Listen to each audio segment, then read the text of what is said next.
It's playtime! Hey kids, it's me, Quackerjack. Woohoo! I hate to support that demented duck and say that you're listening to St. Canard Files, a Darkwing Duck podcast. But it's better than playing Whittle Boy. Besides, Mr. Banana Brain says it's really a great show, Joe.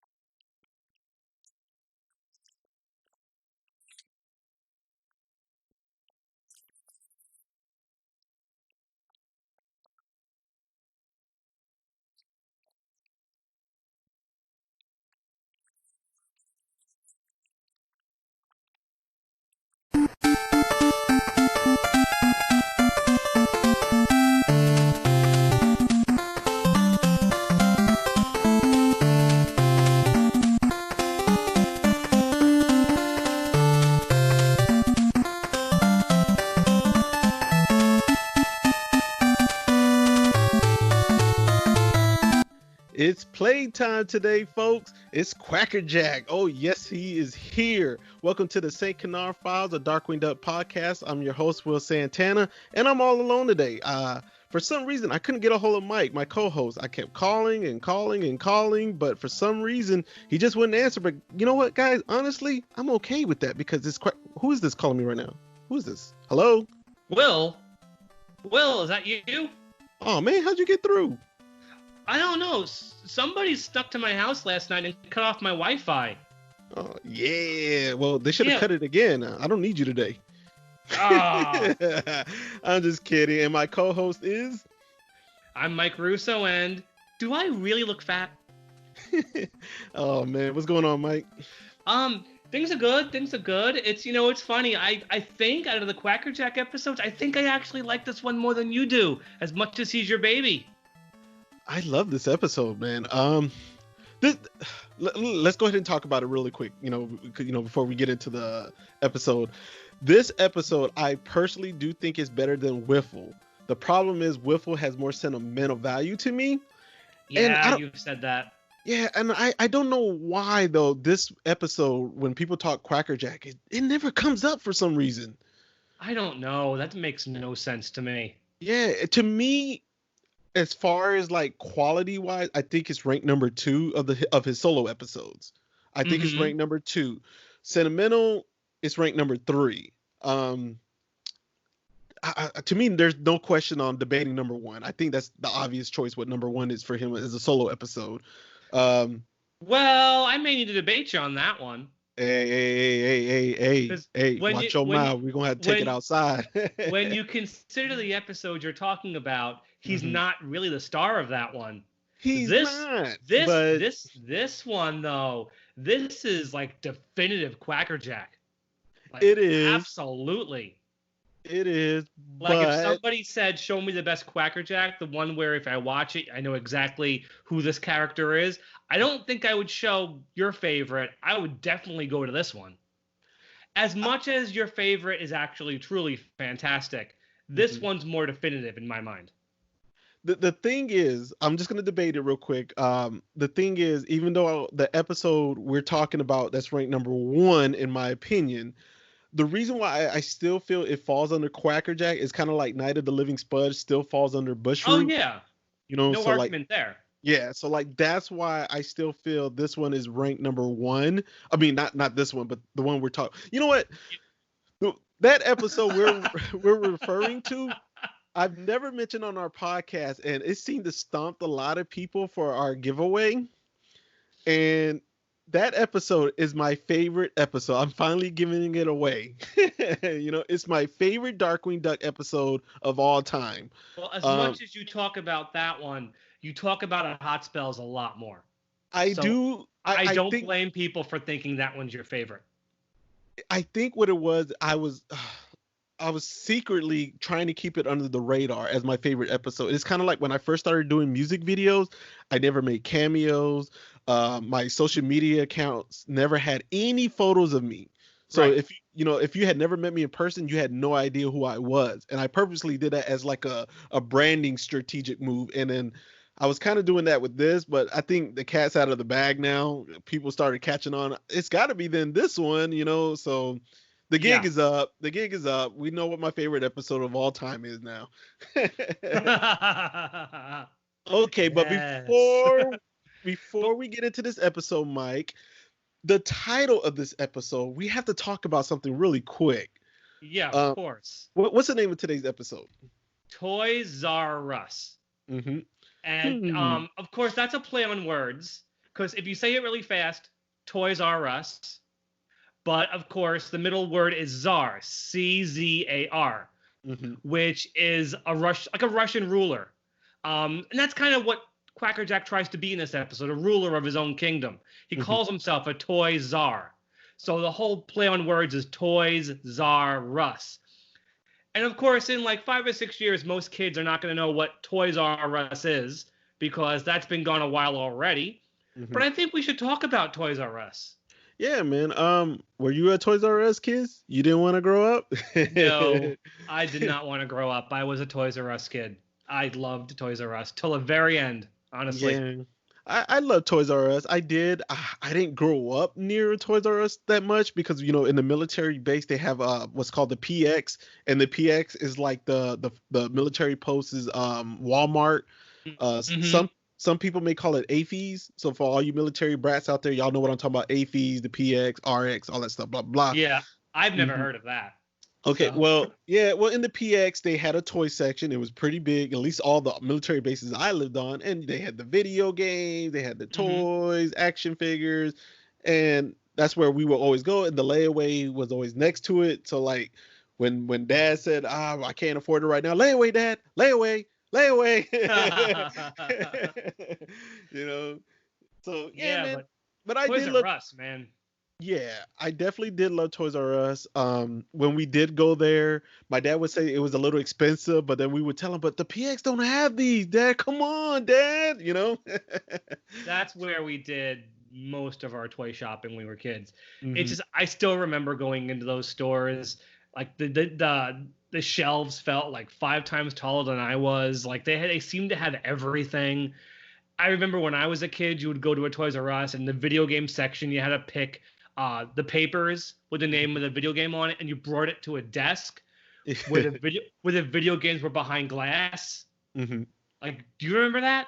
Yeah, I definitely remember that. Like, you'd see the games, and they would have like these packets with all these papers inside, and if they were empty, that meant the game was sold out. Yeah. And you would take the paper and you'd walk it to the back of the store, and it was this whole process to get your game. I remember buying Mega Man 2 that way, a whole bunch of games. Yeah, I loved that process. I think that's how they were doing the bicycles toward the end before Toys R Us closed. I remember like the bicycles, you still had to get that paper slip and then take it to the back, and then they would go get the bike for you. You would get lucky if it was put together or it was still in the box, Yeah, you had to do that at Toys R Us. They didn't have room for all the bikes. Yeah. Mike, real quick before we jump in, last thing I want to mention about Toys R Us, because I like to share things from my childhood, and I know this people may, please don't look at my father wrong for this, the different era, different time. But I remember when we used to go to Toys R Us and my dad would yell at us before we got in there, me and my brother. And he would say, when we go in there, don't you embarrass me. Don't you start crying because you want this toy, you want that video game, blah, blah. And me and my brother used to look at each other and stuff like, as he started walking away, did he just yell at us for something we might do? He's covering his bases. Yeah, and then my dad was like, no, I ain't yelling at you for something you might do. Remember where we parked. Oh, yeah. So, yeah, man. So it was kind of cool. Funny. My dad was, my dad, he I guess he was putting his foot down. Don't you embarrass me. Don't you be that kid crying and screaming and throwing the tantrums, I recall being dragged out of Toys R Us as crying when I was a kid. I recall it. A lot of times it probably had something to do with the Ninja Turtles. If I found something I didn't have already at the toy store and I didn't get it, that was hard. I couldn't deal with that. But I still went to Toys R Us no matter how old I got, because I collected all sorts of action figures when I got older. And we were still going when my daughter was young, right before they closed, and she really enjoyed it. I mean, it's disappointing that it's gone. Oh, okay. I mean, it was such an experience going to a Toys R Us and just knowing it's just a whole store full of nothing but toys. I mean, it was like a destination. You had to go there every so often, and now that it's gone, there's nowhere like it. Yeah. You know, it's a shame. Yeah, man. I got to shout out KB Toy Store and Babbage's, man. Those were my other spots, man. I used to go to. KB was great for deep discounted older toys. Like you would find Star Wars action figures that were 10 years old for like 99 cents. Like you never found that at Toys R Us. Yeah, that was a big shame when that store closed too. Now, if you want toys, you have to go to Target. Yeah. Although now, as we're dealing with Corona, if you want toys, your best bet is to buy them on Amazon and wait all the weeks you have to wait now. Different world. Yeah. Now, Mike, for those who are listening to us for the first time, where can they find us at, man? You could find us in lots and lots of places. We're on so many podcast apps, Spotify, Stitcher, Google Play, iTunes, iTunes, Apple, Pocket Cast, Radio Public. You can speak into your Amazon Echo and ask to play the St. Canard files, and it'll play it for you. It'll play the newest episode. You can also listen to us on iHeartRadio and Pandora. And, of course, we're on YouTube. And we don't just have the podcast episodes on YouTube. We also post videos, sometimes things that we find, commercials and other Darkwing Duck random videos. Also, we make our own videos, different things that we do. So definitely subscribe to our YouTube page. And wherever you listen to us on your podcast app, subscribe as well. So we're everywhere. It's so easy to find us.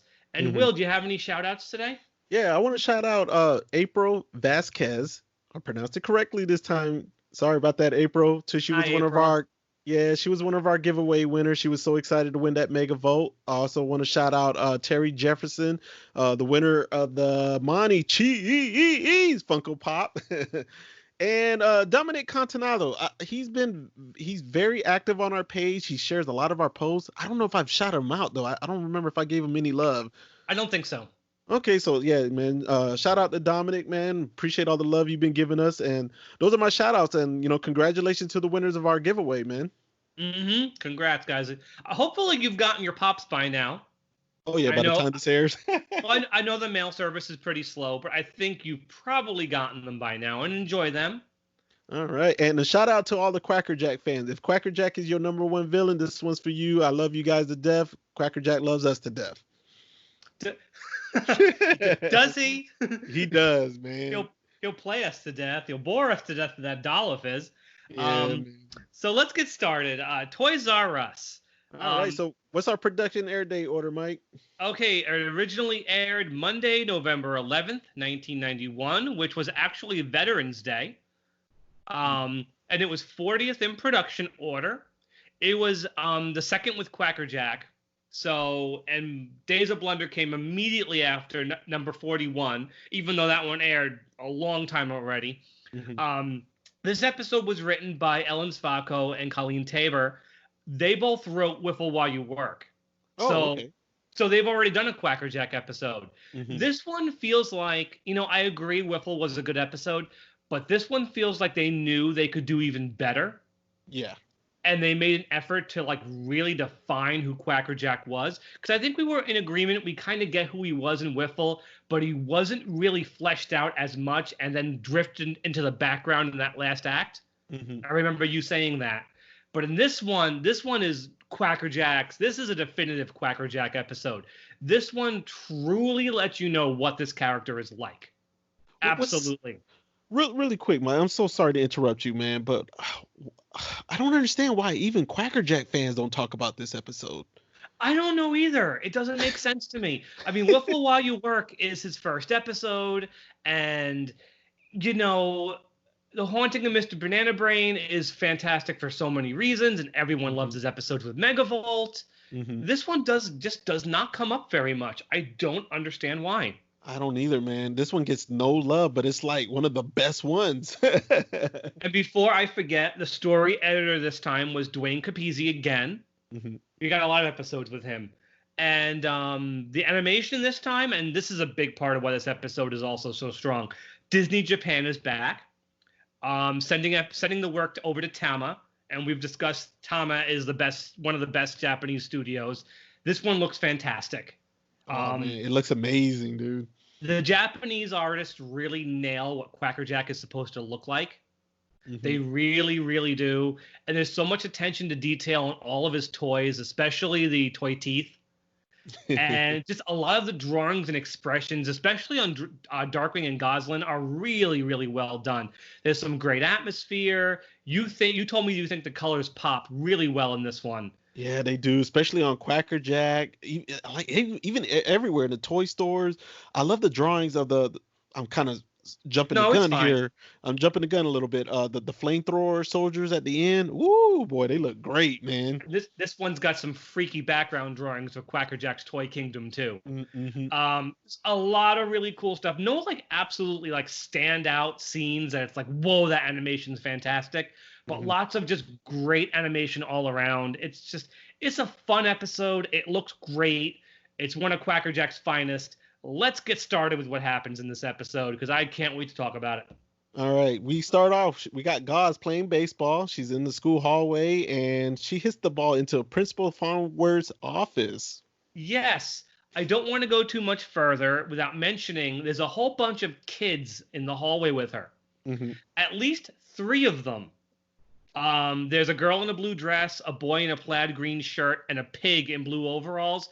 Those 3 kids were taken directly from DuckTales. Now, I know you're a DuckTales fan. Remember, it makes me cringe a little bit, the Bubba song? Oh, God, why'd you bring that up? These three kids were backup singers in the Bubba song. Ew. And I guess they just decided we need a bunch of kids to stand around Goslin. Let's bring in these 3 kids. We have their models. We know what they look like. Mm-hmm. So, yeah, when I see this, I immediately think of DuckTales, and especially that Bubba song. Let's move on. Don't ruin this episode for me. And so you mentioned Principal Farnsworth. Mm-hmm. We have a voice actor we haven't seen yet. Her name was Linda Gary. Okay, she's a voice actress. Her work goes back to the late 70s. A lot of the usual stuff, of course. Hanna-Barbera, you can probably imagine. But she was part of the main cast for He-Man and She-Ra. Did you watch that growing up? I watched He-Man. I didn't watch She-Ra, though. No, yeah, I watched He-Man. My sister watched She-Ra. She was Teela. She was Evelyn. She was in all those episodes. And she was also on DuckTales, Gummy Bears, Tailspin, and Bonkers. Sadly, though, she passed away in 1995 at the age of 50. That's a shame. She does this character, and she does the mom a little bit later in the episode. Mm-hmm. Henry's mom, right? Yes, Henry's mom. We'll meet Henry a little bit later. Okay. So Principal Farnworth, she asked Goslin over to her office, and did you catch the really cool scene transition? The axe swings past the camera. Mm-hmm. Goslin's in trouble. Yep. So we cut to the toy store. So Will, what's going on at the toy store? Darkwing's he's investigating a robbery at the toy store. Yeah, and, all the toys are gone. Yeah, he's talking to they never say the guy's name, do they? The toy store owner? Yeah, that's Jim, by the way. I couldn't tell that was Jim, so that one threw me off a little bit. He sounds, sorry to mention the name of the show, he sounds exactly like Bonkers. Oh, God. So, stop ruining this episode, Mike. Oh, my but that's how I knew it was Jim. Mm-hmm. So the toy store owner's there with Darkwing. What's going on? He's looking for clues, and he finds one of the toy tees, and it has a special logo on it. Mm-hmm. Whose logo? It's my favorite villain, Quackerjack. Yup. Quackerjack. The toy teeth are in this episode a lot, actually. Yeah. And then we get the Flash Quack. Is it the Flash Quack, or it kind of was, kind of wasn't? A really interesting use of the Flash Quack in this episode. I don't really know if it is the Flash Quack, because for the only time it's used so Launchpad could talk to Darkwing. Because I find it odd that Launchpad's not there. Yeah, what does he inform Darkwing of? That, he needs to go to Goslin School for a parent-teacher conference. Yeah. Mm-hmm. And then while Drake is there, he's begging for mercy. But Principal Farnsworth is just suggesting he reads a book entitled The Perfect Parent. Yeah, the direction in the scene is a little weird. Mm-hmm. Farnsworth mentions, Goslin's been caught playing baseball in the hall. Then she pulls out like a paddle and she taps her hand with it. And she's like, do you know what this means? And she looks really stern. And Drake panics. Like, no, don't take it on her. Punish me. And she's like, no. Do you want some brie and crackers? And I'm guessing the paddle was a cheese cutting board. But she makes him think she's going to physically hurt Goslin. Well, back in those days, I did hear about other schools using those paddles. I saw it in a few of my principal's office, but I ain't never get paddled. But I did hear some stories though. Yeah, but I guess the whole joke is she isn't gonna do that. She just used the board to cut the cheese. It's just whatever. She gives him the book, The Perfect Parent, so he can read it while he's at home. Yep. And it's funny. She does make a mention of him having a hard time because he's a single parent. That doesn't really come up much in this show. No one ever talks about how he's a single parent, how hard it must be. And, I like they mentioned that. I feel like it's pretty important to touch on that once in a while. Yep. Especially for our pops, man. Dads don't get that much love, man. No, they really don't. Okay, so Drake is at home. He's trying to read the book and do housework at the same time. And he's trying to do laundry, he's cooking, he's cleaning, he's vacuuming. Yeah, it's not going very well. Not at all. I do love he's engrossed in the book and he's putting scoop after scoop after scoop of washing detergent into the washing machine. He's not paying attention to it. And when he gets up, he's too engrossed in thinking about what Quackerjack is doing that he takes the whole box and throws it in the washing machine. And eventually, the bubbles are filling up the house. He's burning dinner. He sucks up the rug with the vacuum cleaner. He can't do two things at the same time. He cannot multitask. Nah. But then we get a phone call. Mm-hmm. Yep. Quackerjack is at the toy store. Yep. So DW's heading over. Yep. Yeah. So we finally get to see Quackerjack. We haven't seen him yet. Mm-hmm. So Quackerjack is here. He's there, and he's complaining. His toys are not being sold. Yeah, he wants to. His goal is just he steal all the toys, replace them with his own because he wants the kids to buy his toys. And the toy store owner is like, kids are not going to buy dangerous toys. Mm-hmm. Absolutely not. They wouldn't buy your toys. And for the first time in production order, we see his little army men. Yep. Who are designed like humans, which is interesting. They have human noses at least. Yeah. And he says, my toys aren't dangerous. They're misunderstood. And some are even educational. Oh, what does he take out? Oh, the Mr. History doll. This is the worst, man. He'll simply bore you to death. But then we get a weird entrance from DW, Mike. Yeah, we get a cloud of pink smoke. Was it pink? Yeah. Okay, I couldn't tell if it was pink and reddish. I was like, that's different. And he even comments about it. Yeah, he comes in. His entrance is, I am the check writer in the cash only line.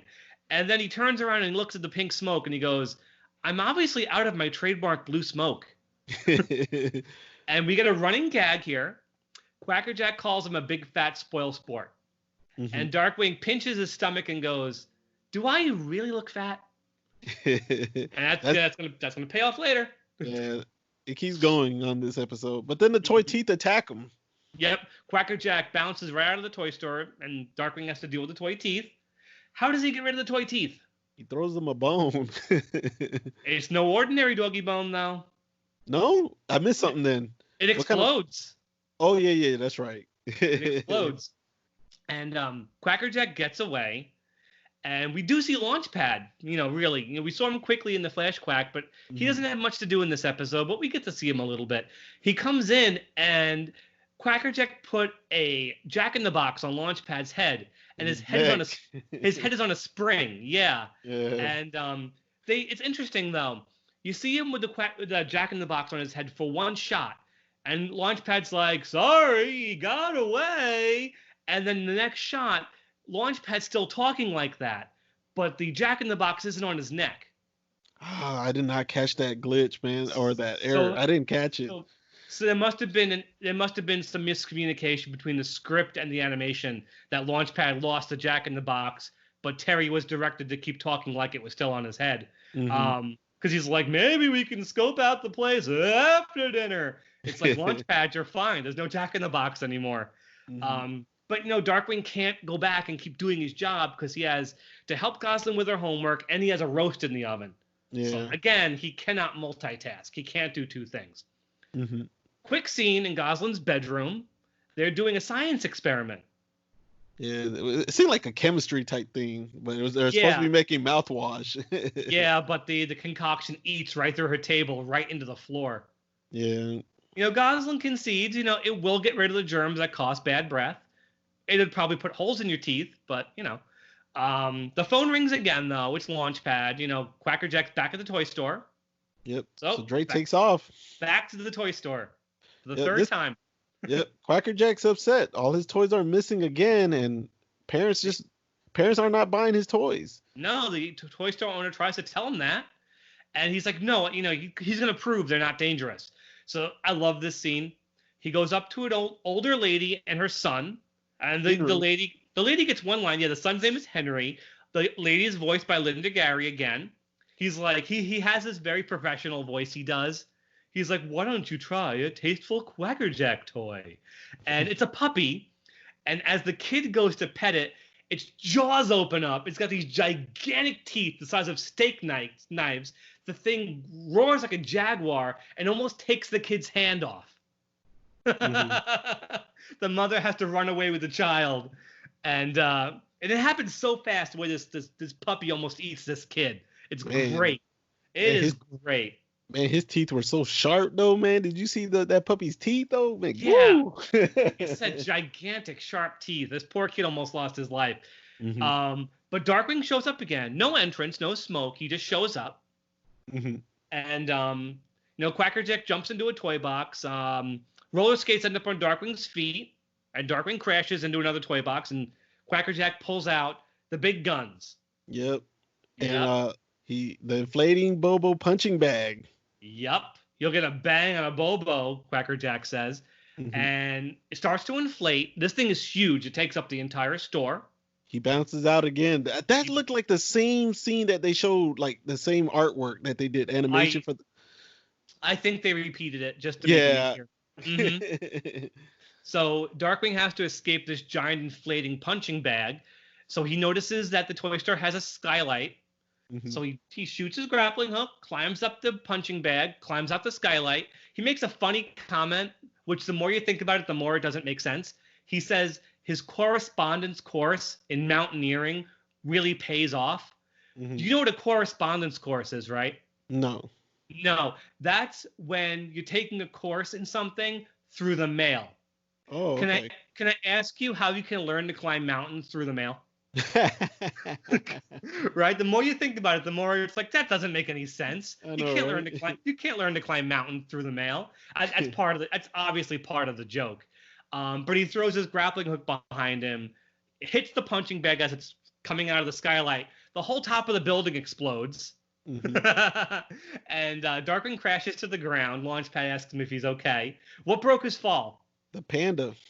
But it isn't any ordinary panda. That's one of Quackerjack's exploding pandas. Yep. So Darkwing gets blown up again. Yeah, and then we get a nice speech from Launchpad after this happens. He vouches to raise Gauze as his own if anything happens to DW. Right before he walks into a pole. Yeah. But Darkwing realizes that something could happen to him, and he doesn't want Gosling to be a perfect parent. So he has to make a tough decision. Yep.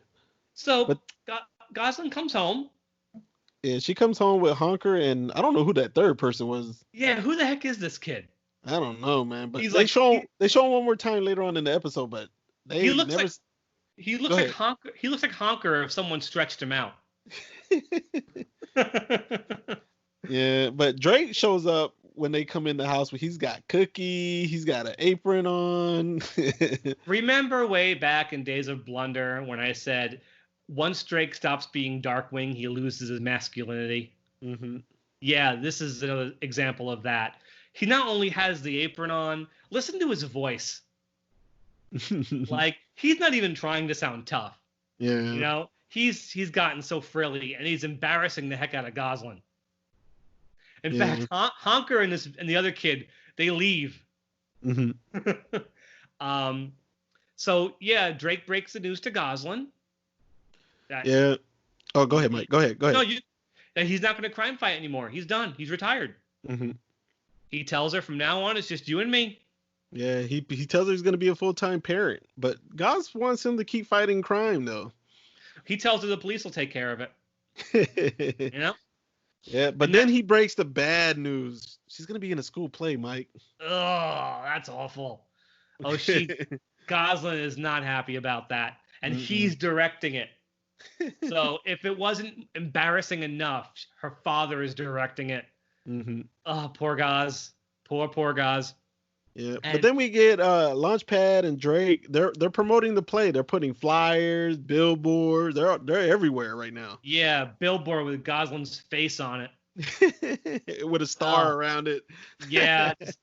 Again, poor Goslin. That must be humiliating. And, Drake falls off the billboard, and when Launchpad runs to catch him, the flyers fall into the sewer. I love this shot of Quackerjack. I had it as my profile picture. I love the animation of it, the look of it, to have Quackerjack on the throne. Before we even get to Quackerjack, first of all, having a hideout in the sewers is just really creepy to begin with.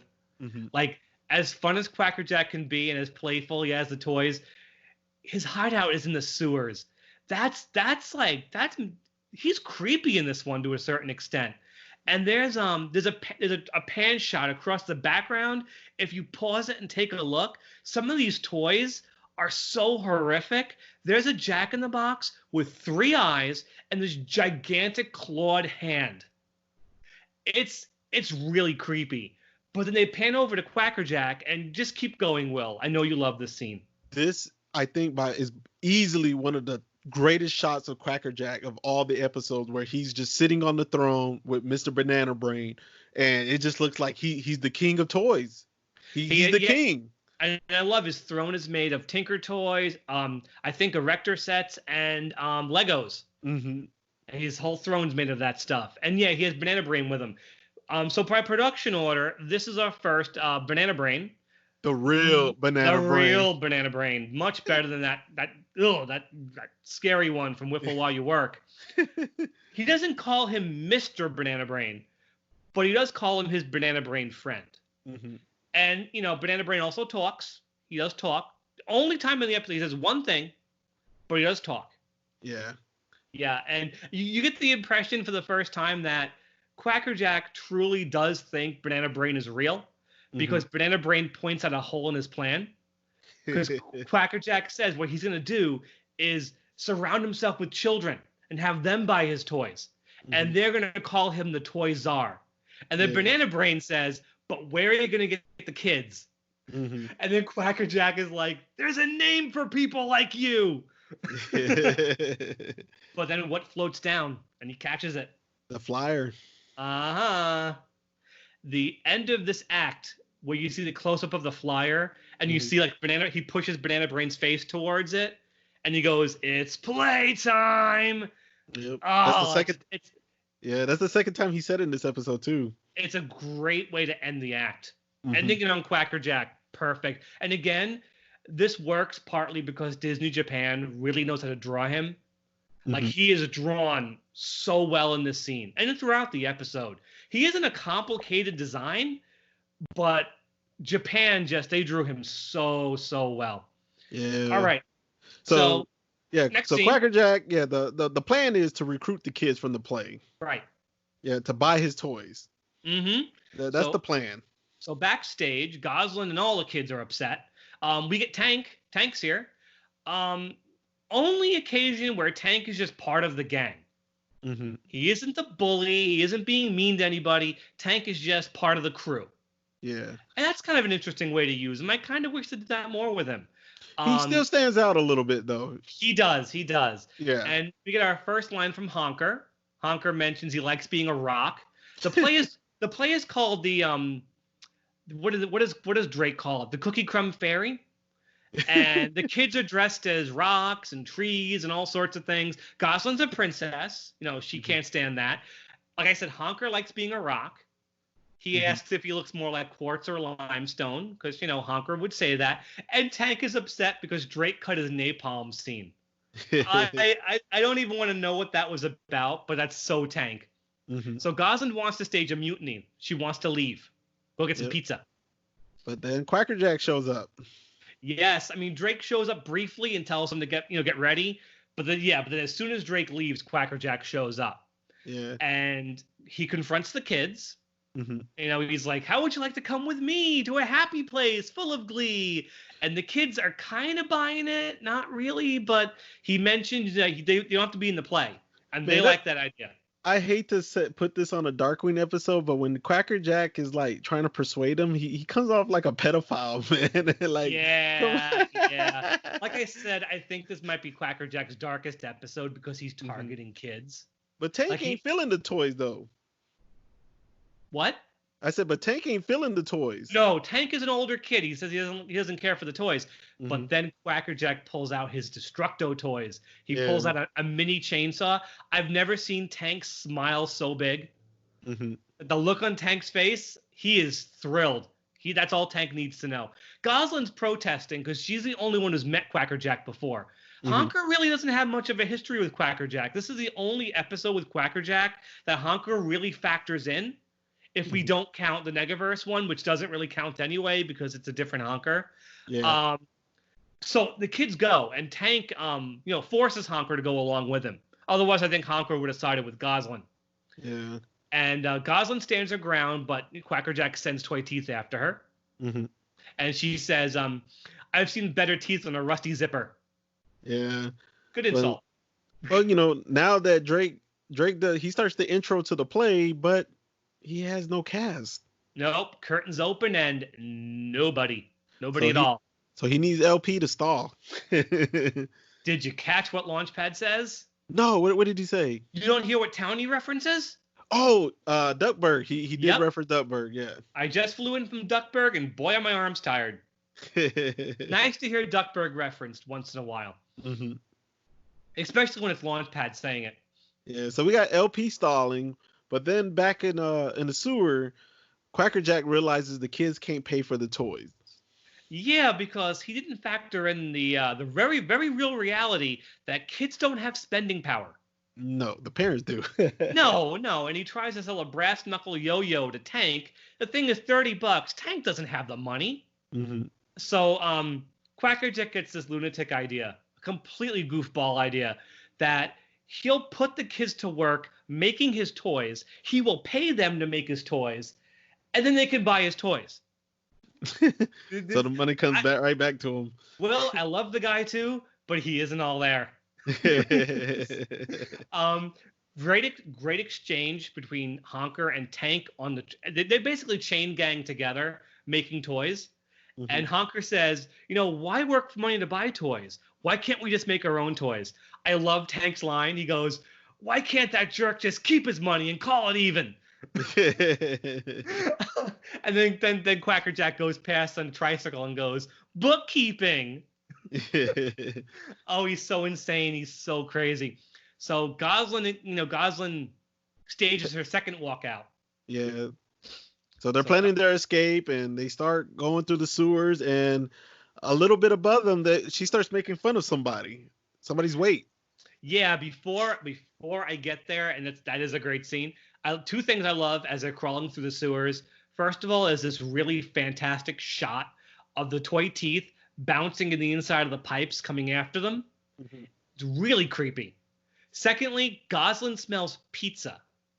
She smells pepperoni. She smells olives. The third thing she smells, somehow, is thick crust. Thick crust. How do you smell thick crust? Yeah, I have no idea. Part of the joke, I get it. It's just really funny. Yeah. Then they get to a storm grate, and Drake is standing there. Mm-hmm.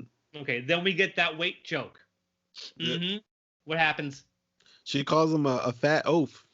And he goes, don't you talk to your father that way. You have some respect.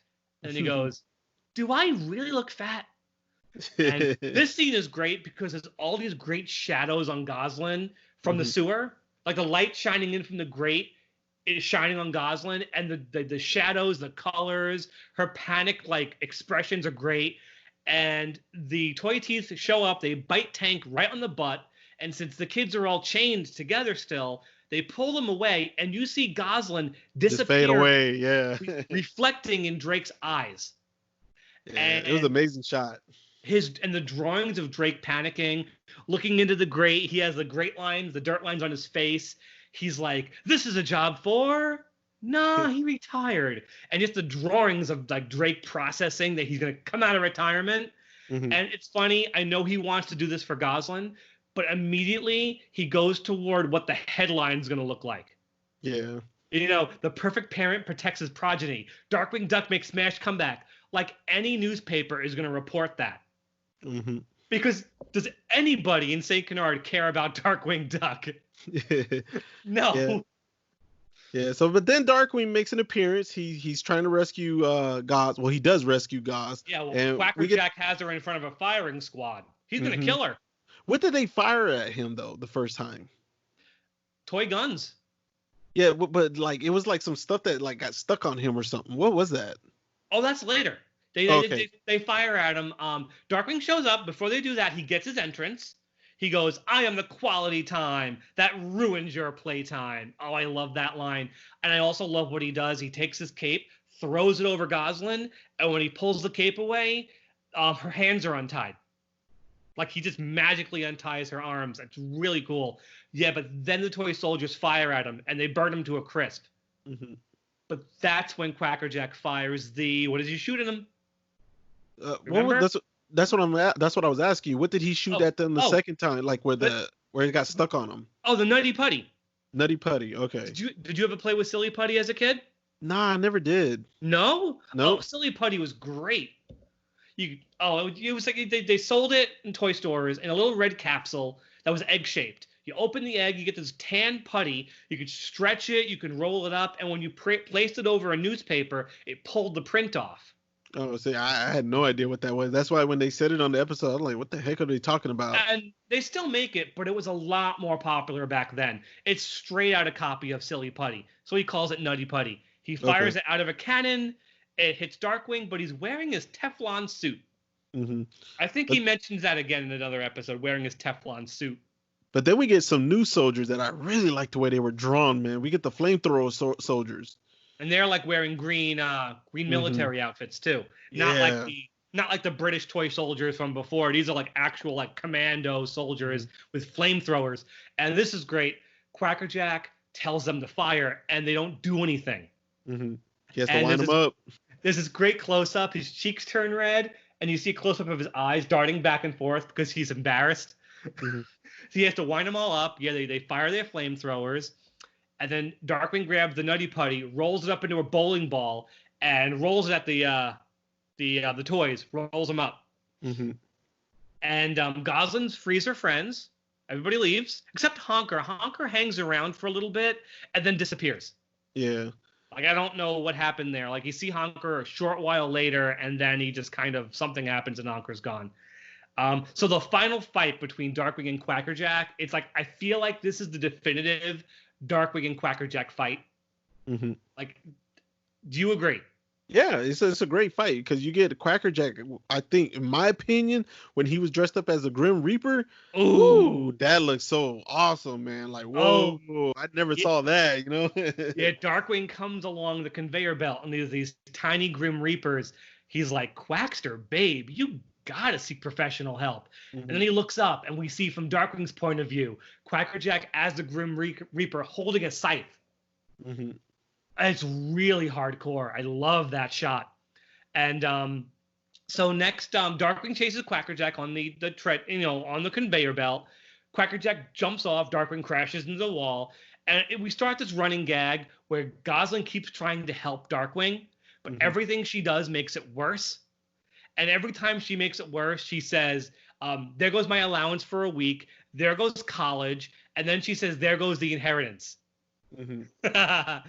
And then we get a whole bit with Darkwing in Lederhosen being puppeteered by Quackerjack. Yeah. He's up and he's doing the whole Geppetto thing. Mm-hmm. It's really funny. And Goslin tries to help him. She gives him a club.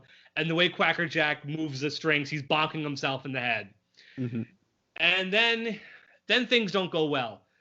Goslin tries to free him. She pulls on the strings. Darkwing spins around and then crashes into something. And, Go ahead, Mike. And I love it. It's nothing but laughter from Michael Bell. Quackerjack is laughing at Darkwing, but then sees what he's about to crash into and immediately goes, and it's a very quick gasp, but Michael Bell sells it because Darkwing crashes right into this big tower of blocks. Yeah, knocks all the toys over. The whole kingdom crumbles. Yeah. And really good animation of the everything's crumbling and Darkwing and Quackerjack are trying to run away from it. But it's like, that must have been so hard to animate, all the individual toys and blocks falling everywhere.